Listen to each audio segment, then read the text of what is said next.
드디어 모두가 기다리고 기다리던 박근혜 대통령 명예회복이 드디어 이루어져 화제입니다. 윤석열 대통령도 박근혜 대통령의 명예회복에 엄청나게 심혈을 기울였다고 전하는데요. 윤석열 대통령은 박근혜 대통령을 꾸준히 찾아갔고 뵙고 또 박정희 대통령을 배우겠다. 박정희 대통령의 모습과 그리고 지금까지 일어났던 모든 행동들을 다 배우겠다고 하면서 박근혜 대통령의 손을 잡고 그리고 함께 나아가기로 했습니다. 그 충신들의 명단까지도 현재 화제인데요. 박근혜 대통령이 명예회복되면서 박근혜 대통령을 끝까지 모시다가 감옥에 간 충신들까지도 화제입니다. 이러한 충신들도 모두 명예회복이 되어야 된다고 모든 사람들이 이야기하고 있는 상태입니다. 제일 먼저 이야기할 사람은 박근혜 대통령의 충신 중에 충신으로 알려진 김기춘 비서실장입니다.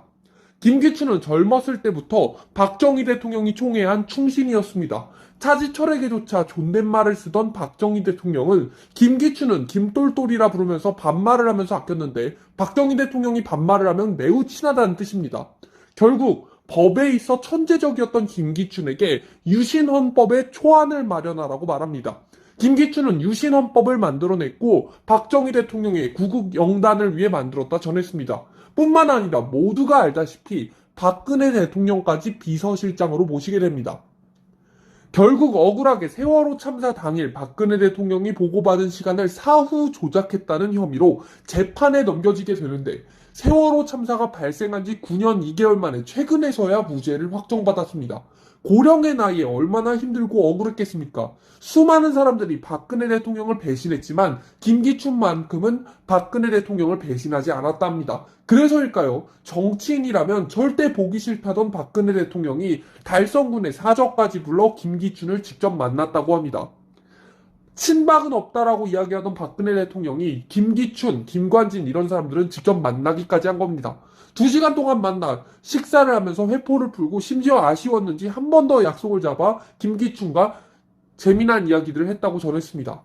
다음은 조윤선 전 장관입니다. 박근혜 대통령과 함께 억울하게 감옥을 가서 엄청난 마음고생을 했다고 합니다. 조윤선에게 박근혜 대통령에 대해 어떻게 생각하느냐, 이렇게 힘들었는데 싫어하는 마음이 생기진 않았느냐 묻자 박근혜 대통령을 보고 힘든 상황에서도 멘토가 되어주었기 때문에 많은 국정 경험을 쌓을 수 있었고 작은 일에 박근혜 대통령이 일희일비하지 않는 담대함을 갖고 있고 또한 진심에 대한 믿음, 언행을 무겁게 하는 박근혜 대통령을 존경하고 닮고 싶다면서 충심을 놓치지 않았습니다.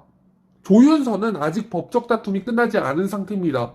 1심에서는 징역 1년, 2심에서는 징역 2년의 실형을 선고받은 후 대법원에서 직권남용죄에 대한 법리 오해와 심리 미진을 미주로 사건을 파기환송한 상태로 가장 최근도 법원에 출석하는 모습을 보여주었습니다. 박근혜 대통령도 명예회복하고 있는 지금 끝까지 충심을 지킨 조윤선도 명예회복이 되고 있는데요. 무려 140만 회가 넘는 조회수의 응원 영상이 퍼지고 명예회복을 바라는 수많은 사람들이 생기면서 앞서 말한 김기춘과 조연순을 바라는 국민들이 늘어나고 있습니다. 다음은 우병우 전 수석입니다. 그는 천재 중에 천재로 어렵기로 소문난 사법시험에 합격한 나이가 고작 20살이었습니다. 그렇게 고작 24살의 대한민국의 검사가 됩니다. 최근 엘리트로 불리는 한동훈 장관보다도 더 일찍 검사가 되었다고 합니다. 정말 어린 나이에 검사가 되었음을 알 수 있습니다. 너무 어린 나이에 검사가 된 탓에 무시하는 사람이 많았다고 합니다.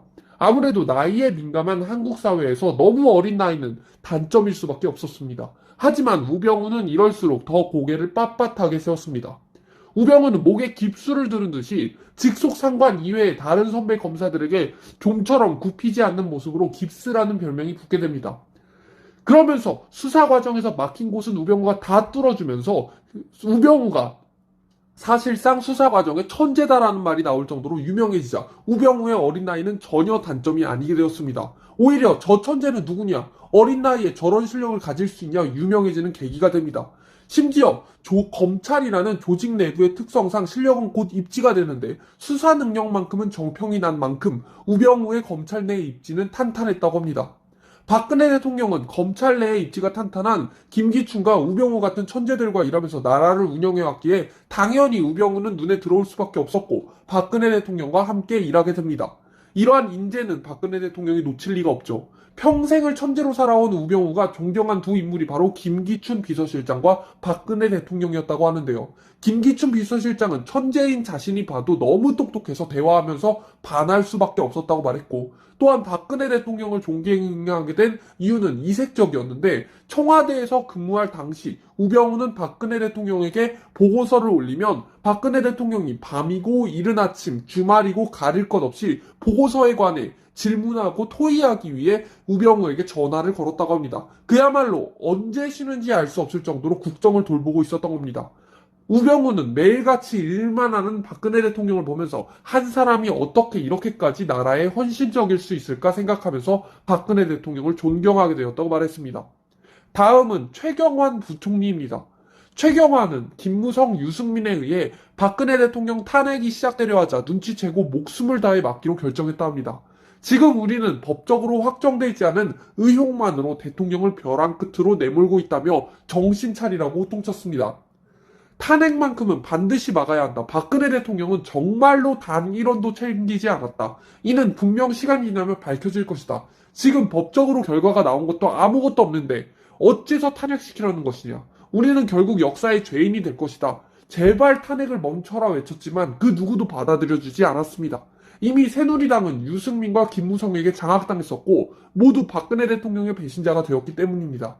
결국 박근혜 대통령은 탄핵당하셨고 최경환은 이에 분노했습니다. 그가 당시 올린 글을 보면 박근혜 대통령이 탄핵되었을 때 그의 안타까움을 볼 수 있는데요. 너무나 안타깝고 무거운 자책감을 느낍니다. 어떻게든 최선을 다해 탄핵을 막으려고 했으나 막지 못했습니다. 저는 박근혜라는 야당 지붕 아래에서 살아온 새누리당의 내부 배신자 세력이 야당보다도 더 앞장서서 탄핵을 한 것은 인간적으로 도저히 용납하기 어렵습니다. 정치인이자 인간적으로 신뢰를 탄핵으로 갚은 패류는 훗날 엄중한 심판을 받을 것입니다. 유승민과 김무성은 아주 강력한 심판을 받게 될 것입니다. 라고 말했습니다. 결국 시간이 흘러 최경환의 말은 적중했고 지금 김무성은 더 이상 정치가 불가능한 상태고 유승민은 배신자 낙인이 찍혀 욕을 먹고 있는 상태입니다. 둘 다 사실상 정치는 불가능하다 할 수 있죠. 반대로 지금 끝까지 의리를 지킨 최경환은 엄청난 지지율을 자랑하면서 총선을 준비하고 있다는 소식입니다. 현재 최경환이 가려운 지역에서는 압도적인 1위의 지지율을 자랑한다고 합니다. 의리를 지킨 최경환에게 수많은 국민들이 감동한 겁니다. 다음은 모두가 알고 있는 김관진 전 장관입니다. 김관진 전 장관은 문재인에게 완전히 개무시를 당한 적도 있었습니다. 김관진은 청와대에서 문재인 사람들과 다음 안보실장이 임명될 때까지 함께 있었는데 이때 문재인 정부 사람들이 이상한 눈빛으로 쳐다보지 않나, 식당에 가면 모멸감 있게 쳐다보지 않나 아주 없는 사람 취급을 해서 엄청나게 힘듦을 느꼈다고 합니다.